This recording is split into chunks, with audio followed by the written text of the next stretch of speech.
ओम साईनाथाय नमः। श्री साई सच्चरित अध्याय 2। इसमें हम ग्रंथ लेखन का ध्येय, कार्य प्रारंभ में असमर्थता और साहस, गर्मागर्म बहस, अर्थपूर्ण उपाधि, हेमाडपण, गुरु की आवश्यकता क्यों है, इसमें हम इसका अध्ययन करेंगे। गत अध्याय में ग्रंथकार ने अपने मौलिक ग्रंथ श्री साई सच्चरित में उन कारणों पर प्रकाश डाला था जिनके द्वारा उन्हें ग्रंथकर्ता के कार्यों को आरंभ करने की प्रेरणा मिली।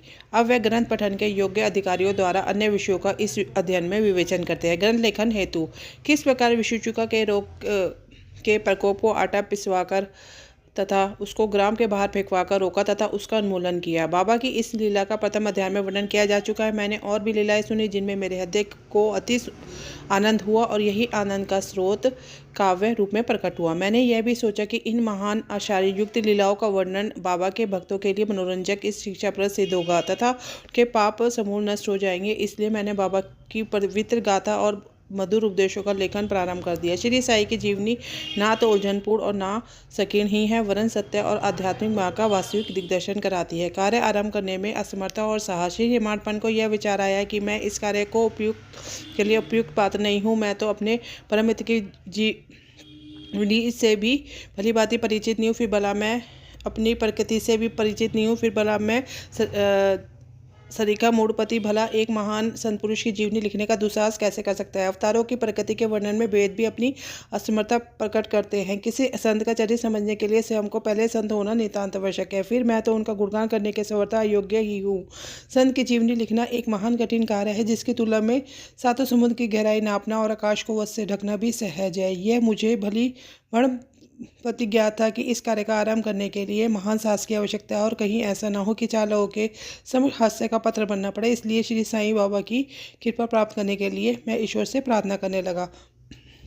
महाराज के संश्रेष्ठ श्री ज्ञानेश्वर महाराज के कथन की सच्चरित्र के रचयिता से परमात्मा अति पसंद होता है। तुलसीदास ने भी कहा है कि साधु चरित्र शुभ सरीस को पशु निरस विशद गुणमय फल चासु, जो सही दुख पर छिद्र दुरावा वन नहीं जेहि जग सस पावा। भक्तों को भी संतों की सेवा करने की इच्छा बनी रहती है। संतों की कार्य पूर्ण करने की प्राणी भी विचित्र ही है। यथार्थ प्रेरणा तो संत ही किया करते हैं, भक्त तो निमित्त मात्र या कहिए कि कार्य पूर्ति के लिए कि यंत्र मात्र है। उदाहरण शक 1700 में कवि महिपति की संत धरित्र लेखन की प्रेरणा हुई। संतों ने अंत प्रेरणा की और कार्य पूर्ण हो गया। इसी प्रकार शक 1800 में श्री दासगुण की सेवा स्वीकारी।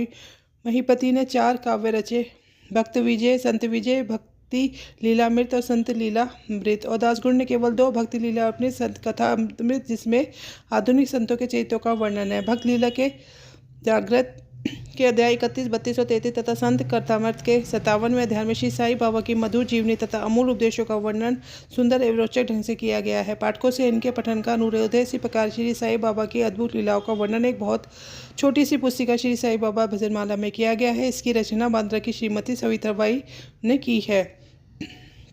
श्री दासगुण महाराज ने भी श्री साईं बाबा पर कई मधुर कविताओं की रचना की। एक और भक्त अमित दास भवानी मेहता ने भी बाबा की कृत कथाओं को गुजराती में प्रकाशित किया। साई प्रधार नामक पत्रिका की कुछ लीला शिरडी के दक्षिणा भिक्षा संस्थान द्वारा प्रकाशित की गई। अब प्रश्न यह उठता है कि जब श्री साई नाथ महाराज के जीवन पर प्रकाश डालने का इतना साहित्य उपलब्ध है, फिर एक और ग्रंथ साई सच्चरित लिखने की आवश्यकता ही कहाँ पैदा होती है। इसका उत्तर केवल यही है कि साई बाबा की जीवनी सागर के सदृश अगाध, विस्तृत और अथाह है। यदि तुमसे गहरे गोता लगाया जाए तो ज्ञान एवं भक्ति रूपी अमूल रत्नों की सहजी प्राप्ति हो सकती है, जिनसे मोक्षों को बहुत लाभ होगा। श्री साई बाबा की जीवनी उनके दृष्टांत एवं उपदेश महान आचार्य से परिपूर्ण है। दुख और दुर्भाग्य ग्रस्त मानवों को इनसे शांति सुख प्राप्त होगा तथा लोक व परलोक में निश्वेश की प्राप्ति होगी। यदि श्री साई बाबा के उपदेशों का जो वैदिक शिक्षा के समान ही मनोरंजक और शिक्षाप्रद है, ध्यानपूर्वक श्रवण मनन किया जाए तो भक्तों को अपने मनोवांछित फल की प्राप्ति हो जाएगी, अर्थात ब्रह्म से अभिन्नता, अष्टांग योग की सिद्धि और समाधि आनंद आदि की प्राप्ति सरलता से हो जाएगी। यह सोचकर ही मैंने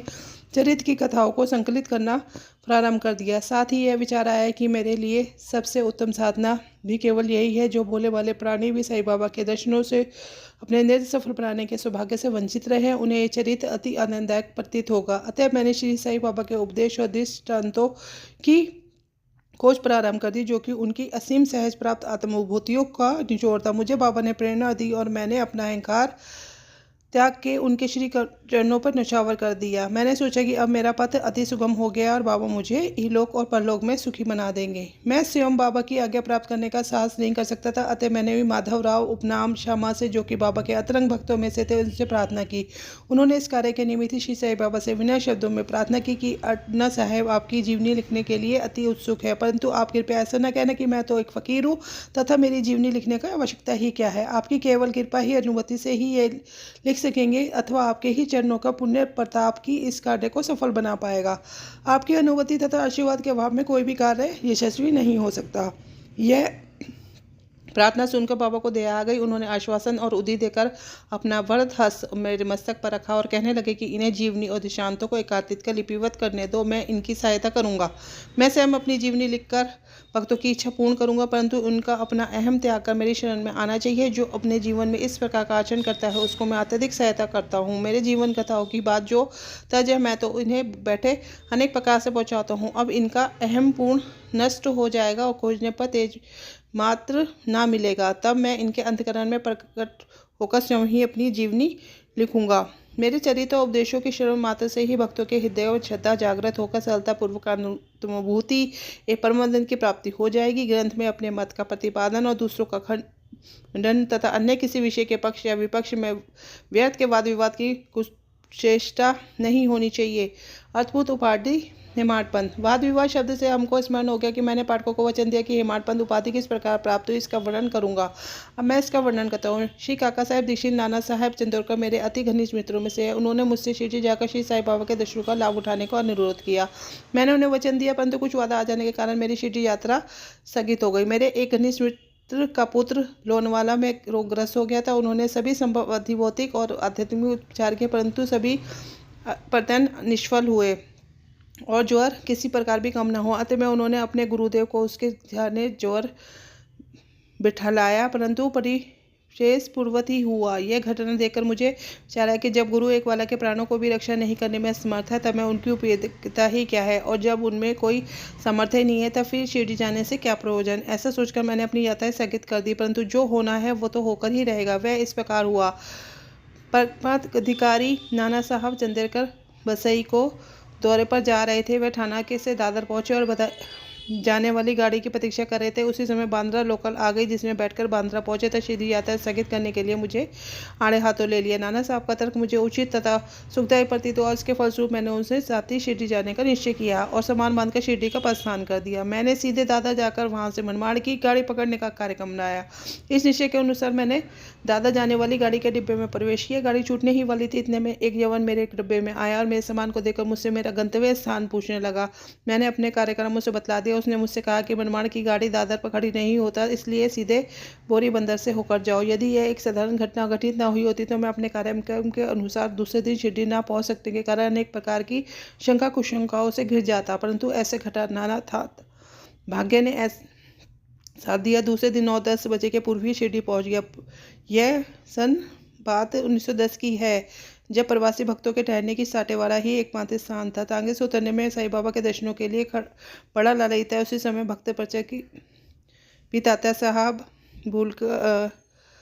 नूलकर मस्जिद से लौटे ही थे। उन्होंने बतलाया, इस समय श्री साईं बाबा मस्जिद में मोड़ पर ही है, अभी केवल उनका प्रारंभिक दर्शन ही कर लो और फिर स्नान आदि निवृत्त होने के पश्चात सुविधा से भेंट करने जाना। यह सुनते हुए मैं दौड़कर गया, बाबा की चरण वंदना की। मेरी पसंद का पारावार न रहा, मुझे क्या नहीं मिल गया था। मेरा शरीर उल्लासित हो गया था है। क्षुधा और तृष्णा की सुधि जाती रही। जिस क्षण उनके रक्षक चरणों को स्पर्श प्राप्त हुआ, मेरे जीवन के दर्शनार्थ व प्रेरणा, प्रोत्साहन और सहायता पहुंचाई। उनके प्रति मेरा हृदय बारंबार कृतज्ञता अनुभव करने लगा। मैं उनका सदैव के लिए ऋणी हो गया। उनका यह जय उपकार भी मैं कभी भूल ना सकूंगा। यथार्थ में वे मेरे कुटुंबों में हैं और उनके ऋण से मैं कभी मुक्त ना हो सकूंगा। मैं सदा उनका स्मरण कर उन्हें मानसिक प्रणाम किया करता हूँ। जैसा कि मेरे अनुभव में आया कि साईं के दर्शन से ही यह विशेषता है कि विचार परिवर्तन तथा पिछले कर्मों का प्रभाव शीघ्र मन पड़ने लगता है और शनि शनि आसक्ति और सांसारिक भोगों से वैराग्य बढ़ता जाता है। केवल गत जन्मों के अनेक शुभ संस्कार एकत्रित होने पर ही ऐसा दर्शन प्राप्त होता है, सुलभ हो सकता है। पाठकों, मैं आपसे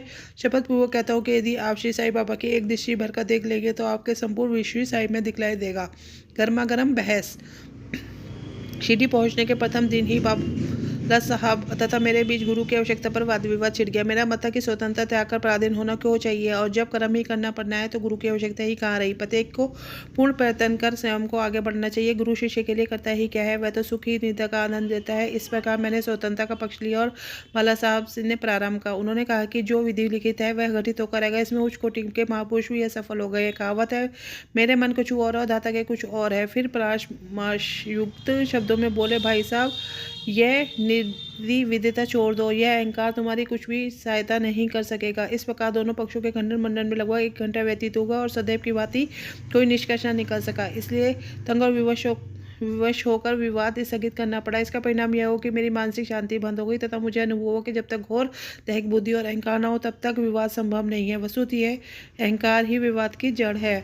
जब अन्य लोगों के साथ में मस्जिद गया तब बाबा ने काका साहब को संबोधित कर प्रश्न किया, 12:30 में क्या चल रहा है, किस विषय में विवाद था। फिर मेरी ओर दृष्टिपात कर बोले, इन हिमायत पंडित ने क्या कहा। यह शब्द सुनकर मुझे अधिक अचंभा हुआ। 12:30 और मस्जिद में पर्याप्त अंतर था। सर्वज्ञ अंतर्यामी हुए बिना बाबा को विवाद ज्ञान कैसे हो सकता था। मैं सोचने लगा कि बाबा हिमायत पंडित के नाम से मुझे क्यों संबोधित करते हैं। यह शब्द तो हिमायती पंथ का अपभ्रंश है। हिमायतपंथी देवानगरी के यादव राजवंशी महाराजा महादेव और रामदेव के विख्यात मंत्री थे। वे उच्च कोटि के विद्वान, उत्तम प्रकृति और चतुर्वर्ग चिंतामणि और राजशास्त्री जैसे उत्तम काव्यों के रचयिता भी थे। उन्होंने ही हिसाब किताब रखने की नवीन प्रणाली का जन्म दिया था और कहा, मैं इसके विपरीत अज्ञानी, मूर्ख और बंधबती। अतः मेरी समझ में ना आ सका कि मुझे इस विशेष उपाधि से विभूषित करने का क्या तात्पर्य है। गहन विचार करने पर मैं इस निष्कर्ष पर पहुंचा, कहीं मेरे अहंकार को चूर्ण करने के लिए बाबा ने ऐसा तो अस्त्र का प्रयोग नहीं किया ताकि मैं भविष्य में सदैव के लिए निर्भिमानी विनम्र हो जाऊं, अथवा कहीं यह मेरे वाकता चातुर्य के उपलक्ष्य में मेरी प्रशंसा तो नहीं है। भविष्य पर दृष्टिपात करने से प्रतीत होता है कि बाबा के द्वारा हिमायतपंथ की उपाधि से विभूषित करना कितना अर्थपूर्ण और भविष्य गोचर था। सर्वविवादित की कालांतर में बोल करने श्री साईं बाबा संस्थान का प्रबंध कितने सुचारू और विदत पूर्वक ढंग से किया था। हिसाब किताब आदि कितने उत्तम प्रकार से रखे तथा साथ ही साथ महाकाव्य साहित्य चरित्र की रचना भी की थी। इस ग्रंथ में महत्वपूर्ण आध्यात्मिक विषयों जैसे ज्ञान, भक्ति, वैराग्य, शरणागति व आत्मनिवेदन आदि का समावेश है। अब बात करते हैं गुरु की आवश्यकता। इस विषय में बाबा ने क्या उद्गार प्रकट किया, इस पर हिमायतपंथ द्वारा लिखित कोई लेख या स्मृति पत्र प्राप्त नहीं है, परंतु काका साहब दीक्षित इस विषय पर उनके लेख प्रकाशित किए हैं। बाबा से भेंट करने के दूसरे दिन हिमायतपंथ काका साहब ने मस्जिद में जाकर गृह लौटने की अनुमति मांगी। बाबा ने स्वीकृति दे दी। किसी ने प्रश्न किया, बाबा कहाँ जाए। उत्तर मिला, ऊपर जाओ। प्रश्न, मार्ग कैसा है। बाबा, अनेक पंथ है, यहाँ से भी एक मार्ग है, परंतु यह मार्ग दुर्गम है तथा सिंह और भेड़िए भी मिलते हैं। काका साहब, यदि पथ प्रदर्शक भी साथ हो तो। बाबा, तब कोई कष्ट ना होगा। मार्ग प्रदर्शक तुम्हारे सिंह और भेड़िए को से रक्षा कर तुम्हें सीधे निविष्ट स्थान पर पहुँचा देंगे, परंतु उनके अभाव में जंगल में मार्ग भूलो तुमने या गड्ढों से गिर जाने की संभावना है। दाभोलकर भी उपयुक्त प्रसंग के अवसर पर वहां उपस्थित है। उन्होंने सोचा कि कुछ बाबा कह रहे हैं, वह गुरु की आवश्यकता क्यों है। इस प्रश्न का उत्तर उन्होंने सदा के लिए मन में एक गांठ बांध ली कि अब किसी विषय पर वाद विवाद नहीं करेंगे कि स्वतंत्र या परतंत्र व्यक्ति आध्यात्मिक विषयों के लिए कैसा सिद्ध होगा। प्रस्तुत इसके विपरीत यथार्थ में परमार्थ लाभ केवल गुरु के उपदेश से किया गया है, जिसमें लिखा है कि राम और कृष्ण मान अवतारी होते हुए भी आत्मभूति के लिए राम को अपने गुरु वरिष्ठ और कृष्ण को अपने गुरु संदीपनी की शरण में जाना पड़ा था। इस मार्ग में उन्नति प्राप्त करने के लिए केवल श्रद्धा और धैर्य ही 2 गुण सहायक है। इसी के साथ साई चरित्र का अध्याय 2 पूर्ण होता है। श्री सद्गुरु साईनाथ परमवस्तु शुभम भवतु। ओम साईनाथाय नमः।